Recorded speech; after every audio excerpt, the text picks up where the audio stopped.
दोस्तों, जीवन में कर्मों की मार से कोई बच नहीं पाया है। यदि आपके जीवन में भी दुखों ने आपको घेरा हुआ है तो सिर्फ 2-3 मिनट लगेंगे। इस कहानी को बड़े ध्यान से सुन लीजिएगा और समझ लीजिएगा, फिर आपको समझ में आएगा कि इस जीवन का मूल्य क्या है। बेईमानी का पैसा शरीर के एक एक अंग को फाड़ कर निकलता है। आज की कहानी एक सच्ची घटना पर आधारित है। रमेश चंद्र, जो पंजाब के खन्ना नामक शहर में एक मेडिकल स्टोर चलाते थे, उन्होंने अपने जीवन का एक पृष्ठ खोलकर सुनाया जो दर्शकों की आंखें भी खोल सकता है और शायद उस पाप से जिसमें वह भागीदार बना उससे भी बचा जा सकता है। रमेश चंद्र का मेडिकल स्टोर, जो कि अपने स्थान के कारण काफी पुराना और अच्छी स्थिति में था, लेकिन जैसे ही कहा जाता है कि धन एक व्यक्ति के दिमाग को भ्रष्ट कर देता है, और यही बात रमेश चंद्र जी के साथ भी घटित हुई।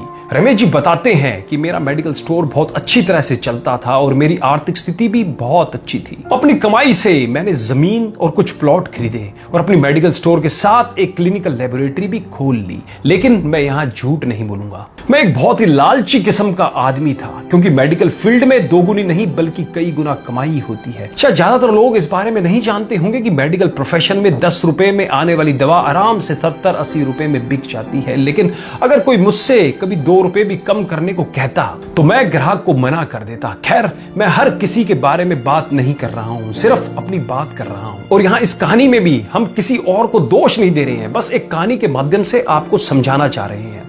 वर्ष 2008 में गर्मी के दिनों में एक बूढ़ा व्यक्ति मेरे स्टोर में आया। उसने मुझे डॉक्टर की पर्ची दी, मैंने दवा पढ़ी और उसे निकाल लिया। उस दवा का बिल 560 रुपए बन गया। बूढ़े ने उसने अपनी सारी जेब खाली कर दी, लेकिन उसके पास कुल 180 रुपए थे। मैं उस समय बहुत गुस्से में था, क्योंकि मुझे काफी समय लगाकर उस बूढ़े व्यक्ति की दवा निकालनी पड़ी थी और ऊपर से उसके पास पर्याप्त पैसे भी नहीं थे। बूढ़ा दवा लेने से मना भी नहीं कर पा रहा था, शायद उसे दवा की सख्त जरूरत थी। फिर उस बूढ़े व्यक्ति ने कहा, मेरी मदद करो, मेरे पास कम पैसे हैं और मेरी पत्नी बीमार है, हमारे बच्चे भी हमें पूछते नहीं है, मैं अपनी पत्नी को इस तरह वृद्धावस्था में मरते हुए नहीं देख सकता। लेकिन मैंने उस समय उस बूढ़े व्यक्ति की बात नहीं सुनी और उसे दवा वापस छोड़ने के लिए कहा। यहां पर मैं एक बात कहना चाहूंगा कि वास्तव में उस बूढ़े व्यक्ति की दवा की कुल राशि 120 रुपए ही बनती थी। अगर मैंने उससे 150 रुपए भी लिए होते तो भी मुझे 30 रुपए का मुनाफा ही होता। लेकिन मेरे लालच ने उस बूढ़े लाचार व्यक्ति को भी नहीं छोड़ा। फिर मेरी दुकान पर खड़े एक दूसरे ग्राहक ने अपनी जेब से पैसे निकाले और उस बूढ़े आदमी के लिए दवा खरीदी, लेकिन इसका भी मुझ पर कोई असर नहीं हुआ। मैंने पैसे लिए और बूढ़े को दवाई दे दी। समय बीतता गया और वर्ष 2009 आ गया। मेरे इकलौते बेटे का ब्रेन ट्यूमर हो गया। पहले तो हमें पता भी नहीं चला, लेकिन जब पता चला तो बेटा मृत्यु के कगार पर था। पैसा बहता रहा और लड़के की बीमारी खराब होती गई। प्लॉट बिक गए, जमीन बिक गई और आखिरकार मेडिकल स्टोर भी बिक गया। लेकिन मेरे बेटे की तबीयत बिल्कुल नहीं सुधरी। उसका ऑपरेशन भी हुआ और जब सब पैसा खत्म हो गया तो आखिरकार डॉक्टरों ने मुझे अपने बेटे को घर ले जाने और उसकी सेवा करने के लिए कहा। उसके पश्चात 2012 में मेरे बेटे का निधन हो गया।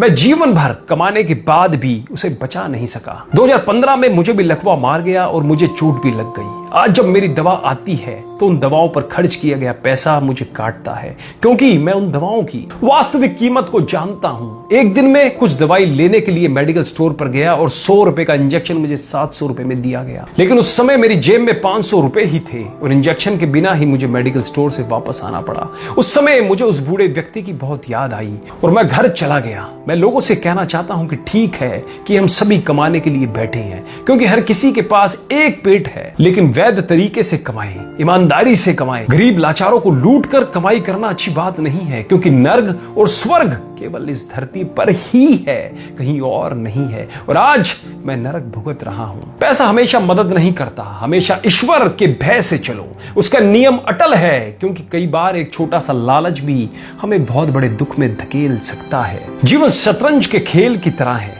और यह खेल आप ईश्वर के साथ खेल रहे हैं। आपकी हर चाल के बाद अगली चाल ईश्वर चलता है। तो एक बार सदैव चिंतन करें, जैसी करनी वैसा ही भरनी, जैसी करनी वैसा फल, आज नहीं तो निश्चित कल हम बदलेंगे, युग बदलेगा। कहानी अच्छी लगी हो तो अपने फेसबुक वॉल पर, अपने व्हाट्सएप ग्रुप में सभी दोस्तों रिश्तेदारों में इस वीडियो को ज्यादा से ज्यादा शेयर करो, जिनसे आज के समय जो लोग दूसरों की मजबूरियों का फायदा उठा रखे हैं उनकी मानसिक स्थिति के अंदर परिवर्तन आ सके और वो भी कुछ अच्छा काम कर सके। कहानी अच्छी लगी हो तो कमेंट भी जरूर कीजिएगा। धन्यवाद।